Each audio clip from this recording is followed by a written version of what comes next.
On this edition of Alberta Dugout Stories, the podcast, with the world at a standstill in the wake of the COVID-19 virus, we talk to Taylor Burns about staying on top of your training in uncertain times.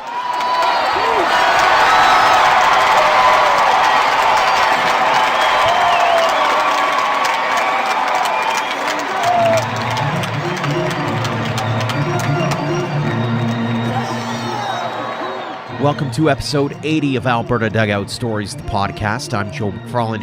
What a difference a week makes. At the end of last week's episode, we promoted that we'd be talking about the upcoming Canadian College Baseball Conference season through the lens of the three Alberta teams. But with the ever-changing landscape thanks to coronavirus and everything grinding to a halt while we try to flatten the curve, so to speak, we were forced to shift gears. We know baseball, and all sports for that matter, can be so many things to so many people. From the athletic pursuit to coaching, teaching, and organizing, to just being a fan, we want to continue being that outlet for you. We will continue to focus on the sport in Alberta in different ways until the diamonds across this province and abroad are filled with the sights and sounds we all cherish once again. In the interim, a lot of athletes are left with a big question mark lingering over their heads. What to do when you're essentially staying at home waiting for the all clear. Taylor Burns at Absolute Human Performance has been tweeting a few ideas, and we thought we'd check in with him for some thoughts on what you can do if you're wanting to get a workout done at home. And we also talked about mindset and taking care of yourself in this time of uncertainty. Taylor, thanks so much for joining us on the podcast. Thank you for having me. Wish I could join you in more normal times. No kidding. Well, it is certainly an interesting time, a weird time in the world, and it's left a lot of athletes wondering what they can do to keep on top of things while they wait for what might be a couple of weeks. It might be for a couple of months. It might be for much longer than that. What would you say is your top piece of advice for them right now? I would say, and I sent out a text yesterday to basically all my athletes to let me know what equipment they have access to, and so I'm going to MacGyver a bunch of programs together for them. I've been thinking about this a lot, obviously, to try and help everybody out. I would say, John Wooden's quote, "Don't let what you can't do interfere with what you can do," and obviously I think that's very applicable to what's going on right now. It's obviously not ideal at all if you don't have equipment, but there is still, if we approach things intelligently, you can still, get a pretty good training effect. And so when things resume, you kind of can hit the ground running and be kind of where you were at from a training standpoint when all this kind of hit the fan and you weren't able to get into gyms anymore. Mm-hmm. And obviously this goes beyond baseball to a certain extent, but should the goal be to be limber? Should it be about stretching them out a little bit, or do you want them trying to push themselves at home? What would you say is kind of key in that regard? I think it's everything. I mean, obviously if you don't have access to weights, you're not going to really be able to get much max strength work in. But what I would say is, strength and aerobic capacity, what we know from all the research is that those two qualities can hold on for 2-3 weeks, sometimes up to 30 days. What really takes a hit a lot faster is power.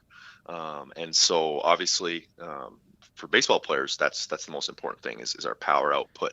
The good news with that is there's ways to train power, outside of the sagittal plane, in really limited space. Skater jumps, single leg jumps. If you're, once the weather gets a little bit better out here, we can, you get out to a football field by yourself and you can go sprint, and you can kind of keep that your ability to produce power at the level it's at. And I would say that doing that is going to be really, really important so that when you go to throw a baseball, hit a baseball sprint, you still have that explosiveness. And then, yes, absolutely, mobility is going to be paramount too. You can do tons and tons of pitching and hitting specific mobility without any equipment. And, I like to say that I'm a strength and conditioning coach, but for baseball players, it's really about strength and mobility. Mm-hmm. That quality is very, very important, and it's absolutely one that you can look to improve when you don't have much equipment. I suppose given that we're not actually in a physical lockdown yet, I mean, there's that expectation of maybe you can self-isolate as much as you can. But given that, we have a lot of park space, we've got a lot of open space here in this province, there's probably those opportunities, as you mentioned, even if it's just to go outside for a quick run or whatever the case may be, is at least something. And you got to take advantage of situations when they do present themselves. Yeah, for sure. I mean, kind of make do with what you have, and if you can get out and there's a path behind your house, and there's no snow on it, you can go get a sprint in, do some interval work, whatever it may be. Obviously the throwing and hitting thing is a little bit more challenging, and that's something I'm trying to figure out, especially right now. It's still below freezing here in Edmonton, and I don't really want guys. I've kind of thought, you pop outside with your dad or whatever, if obviously if both of you don't have symptoms, and play some catch. But if it's below freezing, I don't think it's smart to do that for the arm. Yeah, and that's kind of the interesting challenge in all of this, as well as the baseball side of it, whether it is, trying to throw a fastball or whether it's taking a swing with a bat at a live baseball. I mean, not everybody's got a batting cage in particular. And so that kind of almost becomes a challenge all on its own is, once it gets warmer out, are you going to be able to get outside and get to the local park or whatever the case may be and hit something? So it's, it's the ever evolving door. And so you got to be willing to kind of roll with the punches, I guess.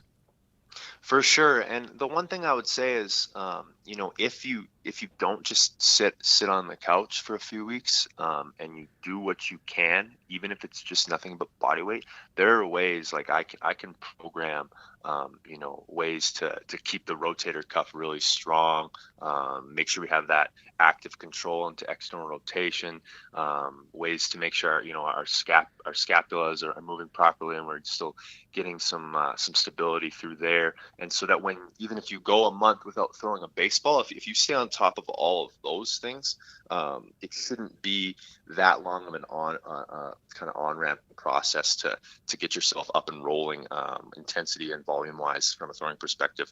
We take time off throwing all the time. I'm a big believer that in a calendar year, most throwers should take 2 to 3 months without even touching a baseball. And we use that time to really kind of take care of the things I mentioned before, as far as, cuff control and all that kind of stuff. And so if you do that, you should be able to hit the ground running fairly quickly when the opportunity presents itself. You've developed free 8-week programs for pitchers and position players. You rolled it out on Twitter earlier on in the week. Are these pretty basic, or are they aimed at particular players' experience? Those, I mean, I would say there's a decent amount of, I think they're really good programs, but they leave a lot to be desired as far as, it's not individualized. And so, with baseball players, everybody's different. And so especially with the mobility and the arm care and the warm-ups, that is where you'll see it really needs to be tailored to the individual. But obviously, I can't do that. So I did the best I could to kind of cover all different bases for a pretty broad population that might need different specific needs. But with that said, I do think that if you follow that program, you'd be in a pretty good spot 8 weeks from now. Unfortunately, most gyms are closed now, so might have to put together a free at-home program. Speaking of at home, from an equipment perspective, that kind of thing, what would you say are maybe some of the essentials that they should have? I mean, there's still the opportunity to go out to the store if you can and grab a couple of things that might be help at the house. Honestly, some things that can really help is even just I sent out a text, and then I sent another text out to all my athletes saying, listen, list everything and anything that you might have. If your mom has one exercise band that you don't think, you would use, let me know. So if you have Jaeger bands, actually, there's a lot of different ways we can kind of jerry rig that to add some resistance and some external loading, which is going to be even better than body weight. So yeah, if you have a pair of Jaeger bands, that would be great. If you have an ability to get even some dumbbells up to 20, 30 pounds, it's a little bit of external load. And then from there with our strength work, you just, instead of, you can do 20, 25 reps instead of, the normal kind of 6 to 10 or lower rep, high weight. That would be my advice. One of the things that I keep thinking back on is there's the video of Sidney Crosby or any hockey player, it seems like, denting up the old washing machine with hockey pucks. And I wonder if there's a baseball equivalent to that, or at the very least, maybe thinking outside the box and some of the ideas around the house in terms of whether it be weights or bands or anything else. Is you might be able to come up with some pretty ingenuitive things if you put your mind to it. Yeah, I suppose so. I'm trying to figure that out. I mean, if you have an unfinished basement and some type of a tennis ball, I guess. But to be honest, I think that maybe doing some of those improvised things might do more harm than good. I don't know if you've ever, most people listening, if you think about when you were a kid and you throw that tennis ball as hard as you can, it doesn't feel the best on the arm. But it just kind of depends. If we don't know how long this is going to last, if it's going to, hopefully 2, 3, 4 weeks, I would say, don't try and mess with throwing a ball in a sock or whatever you might have. But if it lasts a lot longer, then might have to get a little more creative on that end of things. Well, and the nice thing too is at least nowadays you have that ability to communicate. And I know whether you're on the cell phone, you're texting, you've got Facebook, everything else is going on, whether it's yourself or anyone else in this province who's dedicated themselves to helping develop these athletes, is you're basically an open door policy at this point. And so talk a little bit about that importance of being able to communicate and talk things through. Yeah, I mean, it'll be massively important. I mean, I'm going to write these programs for all these clients, and I don't just have baseball players. I've got volleyball players, hockey players, and I have some people that are just trying to that are older and just want to get in good shape. And so yeah, I'm going to have to write the program. There's going to be a number of exercises that they haven't seen before, and I'll probably take it upon myself. This would be a good opportunity for me to add to my kind of exercise video library for my online clients. And they'll just have to text me. They're allowed to. I got a lot of free time too, so they can text me with any questions they may have, and we'll just kind of make the best of a really bad situation, and try to, like I said before, just do as good of a job from a training standpoint that we can. So when hopefully the world resumes, we can kind of hit the ground running, and these guys aren't, or these athletes aren't too far behind from where they were a week ago, from a training standpoint. You mentioned the word opportunity there, and there's that hint of positivity, obviously, as much as this is a bad situation and it's not the most ideal situation, is whether you're a business owner like yourself and needing to kind of reframe what you do, there is that opportunity to reach out and to work together with others and make sure that we're still able to make it about as normal as we possibly can. Yeah, I mean, this is reality. It's just like anything. I think that I've always believed that baseball is a great vessel for life, and if you're not playing, well, you can complain about it, or you can work harder and deal with the present situation you're in. You get hurt, once feeling bad for yourself and bad about it isn't going to help. Reality is reality, and you're faced with a choice. What can I do from where I'm at? And, I mean, that's the standpoint I'm going to take and try to get through to my athletes too. I'm going to send out another text today basically saying, like, there's probably going to be a lot of athletes that don't do much during this time. So are you going to this is an opportunity to pass people by, outwork some people while some people are going to just sit at home. You've had a couple of really interesting cases that have been in your gym over the last little while, and one particularly that we've had on this program is Eric Zabrowski. And did you learn anything from what you helped him through to maybe allow yourself to have that same mindset going into what we're facing currently? Yeah, I think so. I mean, I had my career cut short from shoulder surgery a long time ago. And so I personally understand what it's like. And, Eric was, I can't say enough to how valuable he is to have, in the gym, at AHP on a daily basis throughout the off season, just rubbing shoulders, with the younger athletes, shining an example, for how you go about it on a day-to-day basis. And then kind of to your point, the positivity he had every single day, even though, it's mundane. I mean, I read on the board a lot that excellence is mundane. It's boring.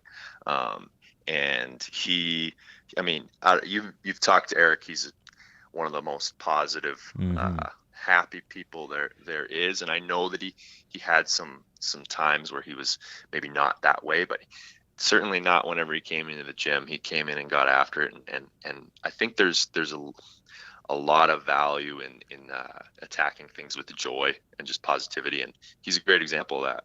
From your standpoint, what are you hoping to focus in on to help those athletes who have come to you and continue to do so? I would say, kind of what we've been talking about the last few questions is, I stress to my athletes all the time that they need to try and become their own best coach. And they have a ton of time on their hands, and, take this time to read a little bit more. I'm going to share with them some different materials, podcasts, to help them kind of with their own, development, both baseball as well as just personal. And then, I think that how you do one thing is how you do everything. And as terrible as this situation is, I asked an athlete yesterday, what have you been doing? He said, not much, been going for a walk every day with my mom. And, as terrible as this is, it is, I guess, an opportunity to slow down, spend more time with your family, and I'm going to read more and study more and reflect more, and so maybe when we all get back to it, we're all a little bit recharged. I hope this doesn't hit us too hard. Obviously, one of the things we focused in on has been the physical aspect of it. I'm wondering about the mental side of it as well. What kinds of things would you like to pass along to younger athletes on that front? Yeah, I mean, I think that this is we kind of alluded to it earlier. Control what you can control. Do what you can where you are with what you have at all times. Just take things day by day, and pass people by. I think that you constantly have to try and it's you versus you, and work harder than you did yesterday. But if you can, there's always opportunities to outwork other people. And this is, I don't want to say this is a great opportunity, because it's not, but I guess this is a chance for you to kind of maybe pass some other athletes by, and just make the best of bad situations, because life, no matter what, you're going to go through life, and you're going to, encounter adversity, whether that's with the game or loved ones dying or, whatever it may be. And you have to learn how to deal with that. And I think that some people are going to have to encounter that at a younger age with what we're going through right now than maybe normal. Absolutely. Well, some great tips, some great advice in amongst all that we've talked about so far. If you don't already, you can follow Taylor on Twitter at tburns34. You can also follow Absolute HPerf is what they are, Absolute Human Performance. Taylor, thanks so much for joining us on the podcast. I appreciate you having me. Thanks again to Taylor Burns for joining us, and thanks to all of you for downloading and listening. We are eternally grateful for all of your support at AlbertaDugoutStories.com and here on the podcast. As said earlier, we will continue to bring you as many stories as we can in the days, weeks, and months ahead as we get through this situation together. Wash your hands, take care of yourself and your loved ones, and be kind. Much love from us here at Alberta Dugout Stories. Until next week, we wish you well.